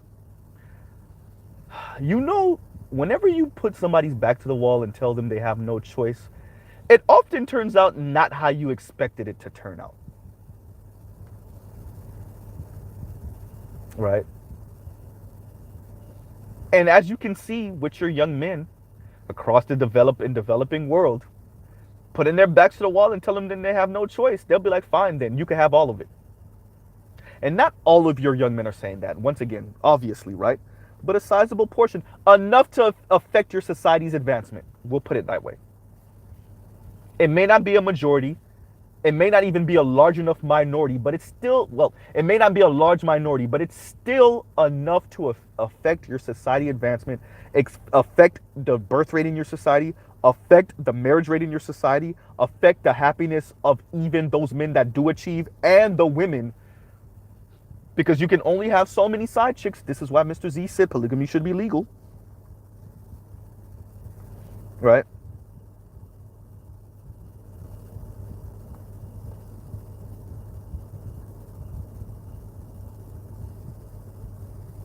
The nameless protagonist. Willful withdrawal is a form of masculine protest. No, nameless, these people demand that you play a fucking rigged game where you're probably going to lose. And they see that you knowing that you're probably going to lose is defeatist loser talk. So it's like a catch-22. Play the game, nigga, no matter what. And if you lose, we're going to chastise you for losing. And if you don't play the game because you know you're probably going to lose, then we're going to chastise you for being a loser defeatist. What? And that's exactly what Cashapp MrZBlackneffect was speaking about in his book, The Age of Anger.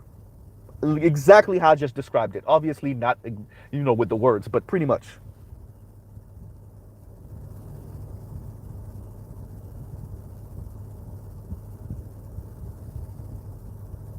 Right? Men have no choice. Well, what are your men? Yes, we have in the manosphere, in the black manosphere, we have men, we have those type of speakers, even in the white side of the things, that's like, no, let me tell you how to make this money. Let me tell you how to do this. Let me tell you how to do that. Right? Go to the gym, work out, get your money right, get your savings right. Right? Work until you can't see, until you're about to fall out. The clip I put in my community chat, well, it was in my community, the short I put out, right? Then you send the monkey to go get the kryptonite and then you drop ship it. Was that funny and hyperbolic and way too exaggerated? Do the super entrepreneurial types sound exactly like that? Of course not. But it got to be funny, so the brother had to make it extra. But the message overall is that we tell people that if they're not trying to do that, I said people, excuse me. We tell men that if they're not trying to do that, then they're losers. And whatever befalls them, they deserve. Like I said to y'all before, one of our brothers would meet his unfortunate ending at the hands of some racist white cop, in which you would start to hear in the black community, and even I engaged in it a little bit back in the day, is this happened because we ain't built shit. Yeah, this happened because men, what are you doing to protect these niggas? Wait, it can't just be anti-blackness? We ain't completely say those brothers deserved it, but sometimes we get real close. We get real close.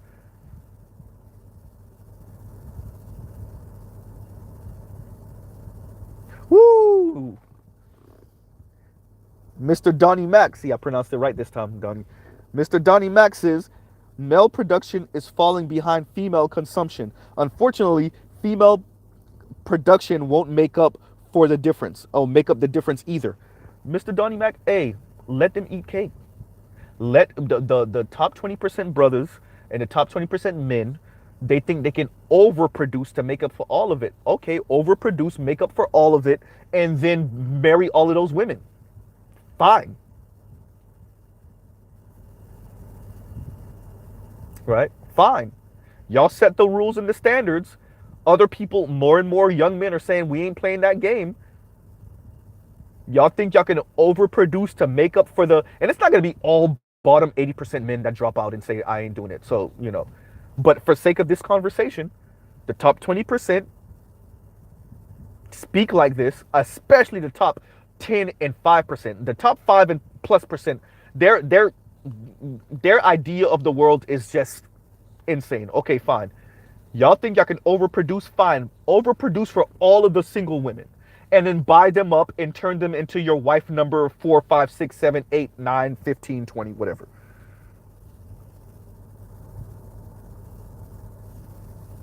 LaShawn, that is a perfect statement. LaShawn says, how anybody win a game without rules, dice, game board, or deck of cards? Seems it's no game to play at all, actually. And that's the other part. Thank you for saying that. What exactly are the rules? Just get rich, nigga? Oh, I forgot. Get rich or die trying. That's the rule. That's the rule. Rule number 1, get rich or die trying. Rule number 2, refer to rule number 1. Rule number 3, are you dumb? Refer to rule number 1. Right?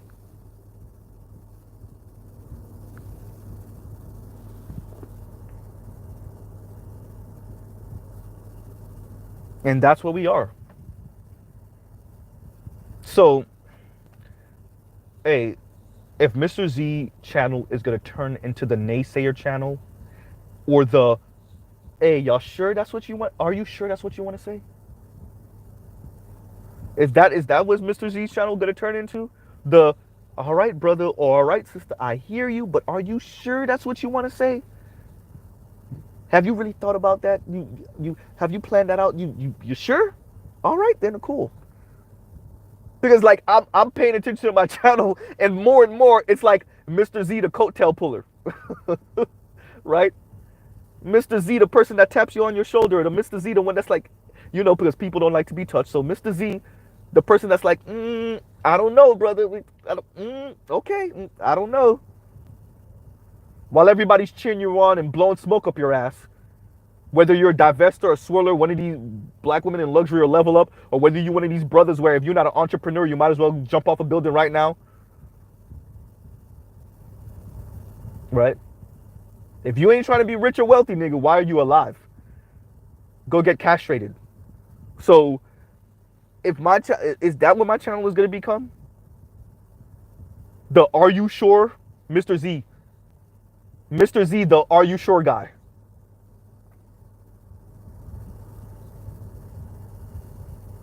I would rather it not, but maybe.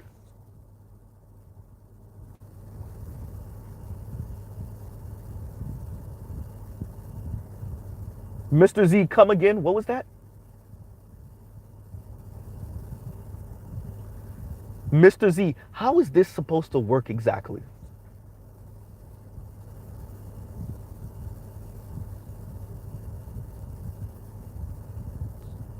Mr. Z, are you sure you're not saying that out of a place of frustration and some disappointment, but it sounds just a bit crazy, just a smidge, just a little bit? Are you sure you don't want to reel that back just a smidge? That's what it seems Mr. Z's channel is turning into.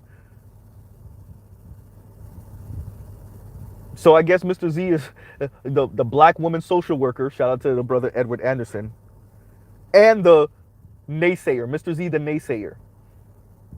And it's not really about naysaying. That's not what Mr. Z is on.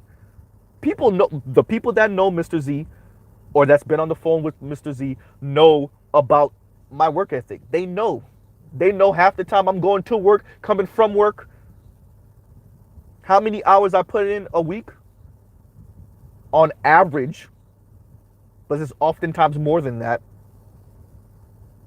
So this is not about telling you to be a lazy bum sleeping on your mom's couch or your baby mama's couch playing Xbox all day. But it is to say, are you sure this Milton Friedman-esque view of everything, is this what you sure you want to advocate for? And then what does that mean for your society, particularly your black community? Right.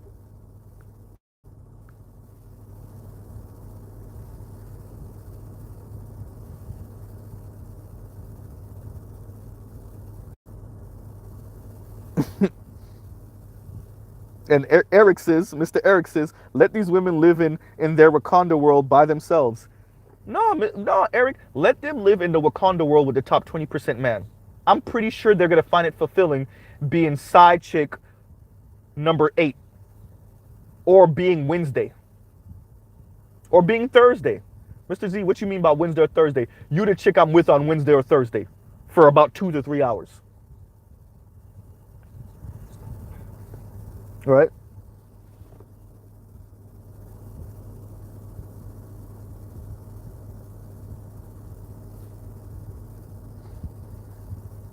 And thank you very much, Harold George. Harold George said, Mr. Z, that's okay. Julius Caesar and many Roman generals had someone to tell them stay humble on their triumphs. It's good practice. Thank you very much. Right. And there is something to be said about achieving at a high level so that you can maybe make this game a little bit more just and fair for the people coming up behind you. But I don't hear any of that. Is that what's being conflated with the bi politicians talk? Right? Because we got to the world, like, life is not fair, and I think all of us know that, and we're even willing to accept that. But we got to the world where we had contempt for people that spoke about fairness. The world will never fully be fair. We understand that. But we can inch to something more equitable and fair more every day. And we got to a world, or got to America, where we had contempt for people that spoke about fairness. You, especially men that spoke about fairness. Oh, you loser. Excuse my language, everyone. I gotta use some profanity again. You bitch made nigga. Did you say fair, nigga? What type of dickless? Come get. Whose man's is this?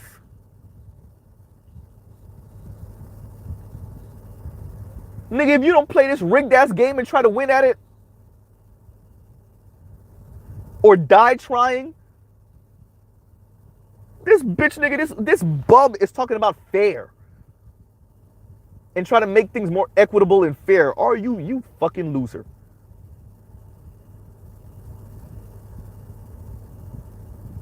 Which bitch made nigga raise this dude? Oh, I'm sorry. There's no way you had a man in your life if you sound like this. What loser bitch raised this dude? That's how we talk about dudes that talk about fairness or creating something more equitable, right?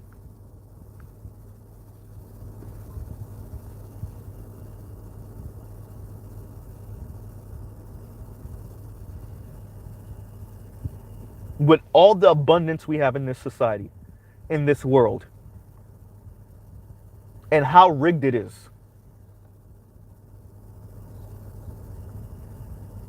what everyone, and it's when you hear Pinkosh speak about it, you can hear, talking about anger, you can hear the frustration and the anger in his voice.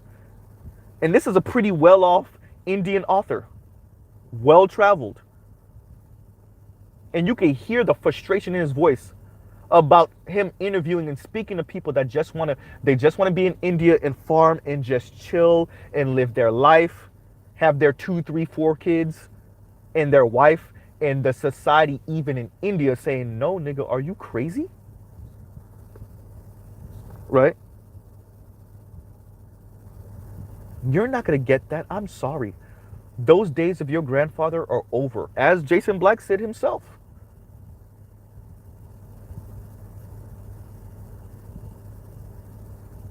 And so, coming to a close, I know I said that like 2 times already. Coming to a close, fine. Fine. Your young men are telling you, fine, you can have it. You and those women can have it. And it sounds all well and dandy until that actually starts affecting your society. Wait a minute, it already is. That's why all the white dudes are scrambling right now. Richard Reeves and Scott Galloway. Jason Black has referred to Scott Galloway before. What you think that's about? They're scrambling. Too many of our men, before we even factor in race, are becoming indifferent. So we can hang our hats on the Asian guys, but what about the black guys, the white guys, and the Latino guys, especially from the working? And notice it's particularly the working class men, because the gap seems, because it's not a gap anymore, it's a chasm, a ever growing chasm. And your young men on the south side of that ever growing chasm, that 80% that we just poo-pooed, those are the ones that hold up your society. And we're telling them they're losers. And so they're like, fine, you can have all of it. And not all of them are doing that, but enough to affect your society. And that's why Richard Reeves and Scott Galloway and others on that level, these are accomplished men, by the way, accomplished white men, ringing the alarm, telling you, oh crap, this is going to be a problem. Houston, we have a problem. Right?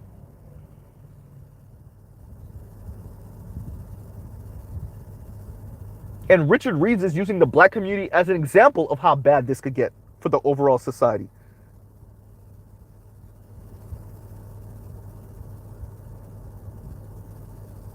Right?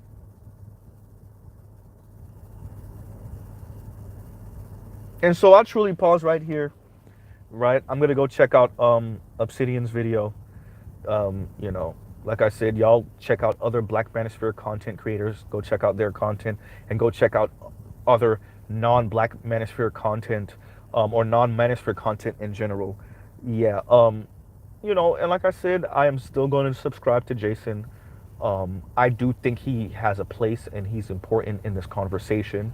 I don't want to take away. I don't want to poo-poo. First of all, I don't think I could take away anything, but I don't want to poo-poo everything he's saying. I do think there is a space for motivational, harsh motivational speech. And I do understand that a lot of people in our society find that type of talk inspiring. Right? And they actually get something from it. It's not just a feeling, right? I get that. Right? With that said, I wager that I'm more right on this by evidence of the environment and what the young men are doing now. You can continue to chastise them all you want, but their actions right now, 60-40 split in college right now, like Richard Reeves said, these people aren't being even stay-at-home fathers in that way. That's not even what's going on. They're just completely falling out of society. Right? Their actions right now are showing you that the way you're speaking, oftentimes, and once again, before we even factor in black, these people are not seeing as motivating. And the threat of being destitute, or the threat of starving, or the threat of never getting married, never having a woman, maybe rarely, if ever, having sex, not having any children to pass on your legacy, that threat, these children, that you're calling their bluff, and they're like, call my bluff. It's not scaring me enough. Whew, that rhymes, right? Call my bluff, it's not scaring me enough. Right? Because we poo-pooed the word fair, because we laughed at these men speaking about some type of equity, because we allowed the government to allow these corporations to run amok and crush unions and all of that, crush anything that stable men found some pride in. Now stability, as dictated by the elite and dictated by your average woman, is not good enough. So those men who see that they're not good enough are taking that money and spending it on themselves. Modified cars, bikes, right? $3,000, $4,000, $5,000, $6,000 computers, lifted trucks, jet skis, jewelry, clothes. Fine. If this money is not enough to satisfy a wife and children, I'll just spend it on myself. Y'all can have all those women, fine. Somebody tell me I'm wrong. And when I feel the urge, I'll flash a little bit of this stuff and have sex with whatever random chick that's willing to bite. Somebody tell me I'm wrong. And for the men that can't afford any of that, they're completely dropping out. You don't see them, they're invisible.